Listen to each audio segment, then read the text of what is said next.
When you became Prime Minister, you had a lot of ideas you wanted to implement. What were some of the main ones that you wanted to get in there? So the main thing that I wanted to do is that Britain had been through a very long period of stagnation. Our economy wasn't getting any better. We'd had huge levels of immigration, so income per head was going down in our country. And I wanted to turn that around by reducing taxes, or at least not raising taxes, getting on with things like fracking, because our energy prices were so high, it was massively damaging industry.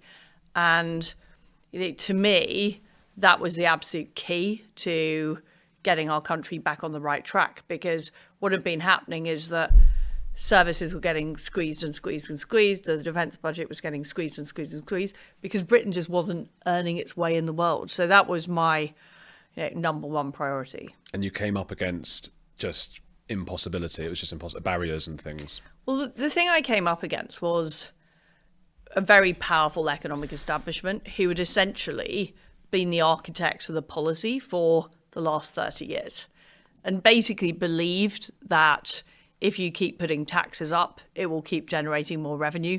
They don't believe in the Laffer curve. The Laffer curve is the idea that if you put taxes up too much, people will just stop doing things. They'll start moving out of the country. They'll locate their business elsewhere. So they didn't believe in the Laffer curve.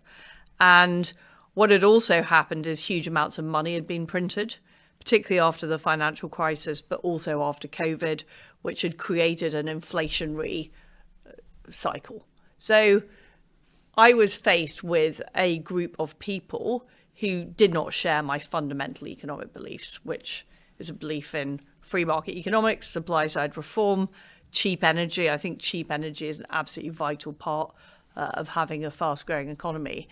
And they essentially undermined what I was trying to do.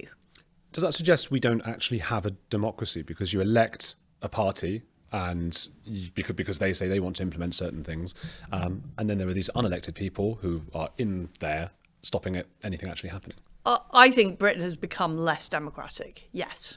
I think that there is less power vested in Parliament than there used to be, which is, of course, the centre of democracy. And there's a lot more power vested in quangos like the Bank of England or the Migration Advisory Committee or the Climate Change Committee.